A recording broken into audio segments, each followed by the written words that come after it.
Hey, what's up, guys, and welcome back to the Tickernomics channel. Today, I'm just going to do a quick tutorial looking at a new feature that we just recently added to Tickernomics, which is a backtesting feature. So, I've teased this a few times in the past, and I said that we wanted to create some sort of backtesting feature because I'd done all these different types of backtesting videos on my main channel.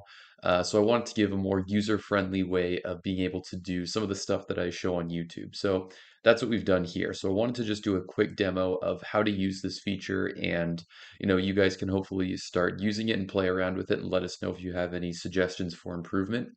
But basically, you just go to the main UI here and then you click backtesting here. It's in the research section. And then once you open this is the screen that you'll see and you can just click create a new strategy here. So let's say I want to create one that looks at Canadian reads, right? So I'll create that, hit save, and then this is going to pop up. So we have a few options here of how we can create this backtest. So the first thing we have to do is select the backtest type, and we have two types of backtests here. I'm going to start with the simple one, the simple buy and sell, and then I'll move into the other type, which is the ranked buy and sell later. And by the way, all these options here, they do have a question mark here. So if you're not sure what to do in each one or what each one means, then you can click the question mark there to get some more info on it. But it's all pretty straightforward. So we have the backtest type, which we'll do as the simple one. We can select the date here. So I'm just going to make the date something a bit more recent. So let's say we go 2016 and we'll do January 1st, 2016. And it's always going to be the start date that you select until the present day. So whatever the present day in it currently is. And then we can select the amount, which is in US dollars. So let's just do 10,000 US dollars. The number of positions we want in the portfolio, let's shorten this down to just say 5 positions. Now, step 5 is we want to select the rebalancing frequency. So this basically defines how often the algorithm is going to check if the conditions that you enter in step 6, these buy conditions, are still true. So they have to be true initially for you to have bought that stock in the first place. But then the rebalancing frequency checks, okay, every week, every quarter, every month, whatever, are those conditions still true? And if they aren't, then sell the position. And if they are still true, then keep the position. So for this, let's just do it quarterly. You can see weekly, monthly, quarterly, or annually, so we'll go quarterly. Now, what are we actually going to enter here? Well, we said Canadian REITs, so the first thing I'll do is I'll put the sector and we can enter conditions, so certain like specifics that we want our backtest to focus on. So I'll enter real estate as the sector, and then we also said Canadian REITs, so I'll go country, and then I'll do Canada. So I'll enter that, and then we can enter other things as well. Like let's say I wanted to limit the market cap, which is capitalization. That's our metric for the market cap. I want this to be, I want to look specifically at companies that have a capitalization in excess of $1 billion, which everything is in millions on the site. So 1 billion we'd enter 1,000. So we can enter 1,000 like that. And then let's also say I want to look at, specifically, I want to look at REITs that have a price to book value ratio that is below 1.5. So we'll enter that 1.5 and add that. Now we've added everything. We have all our conditions. We can just click on run. And it's going to take a couple seconds to run. You can see it's loading here, and then it takes you to this screen, which is the results screen, and we have a few things that pop up. So it should be done running soon. Yep, here we go.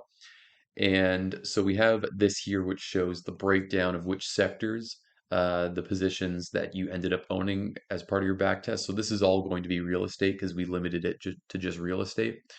And then there's this chart here, which it compares your return with the S&P 500, which I think is a really cool feature because that's really the whole point of back testing, right? Did your strategy outperform? And we can see here, it kind of looks like it underperformed, but this is just the stock prices, right? This doesn't account for dividends, which if we're looking at REITs, dividends are going to be a big part of that.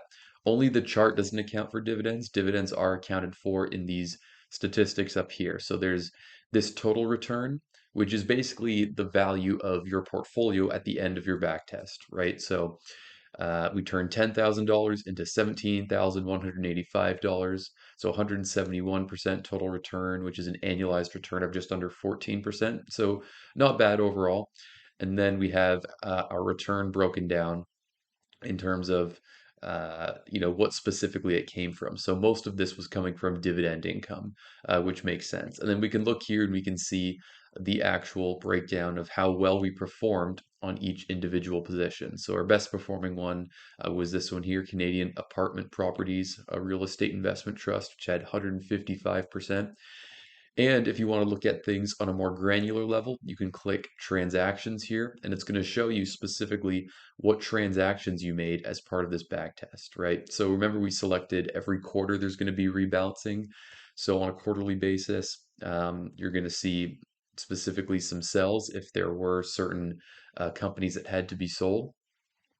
And then at the end of the back test, it's going to assume that you sell off every position. So at the end, you're always going to see sell transactions for every position you can see here. And we had 5 positions, so there's 5 sell transactions here at the end of the date, which is October 9th, 2023.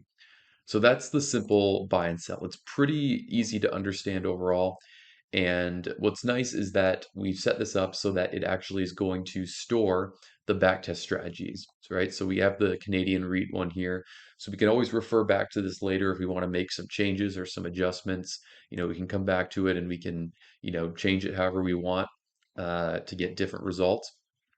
But let's look at the other type. So we looked at the simple buy and sell. Let's look at the ranked buy and sell. So this introduces a new step, which is step 7 here.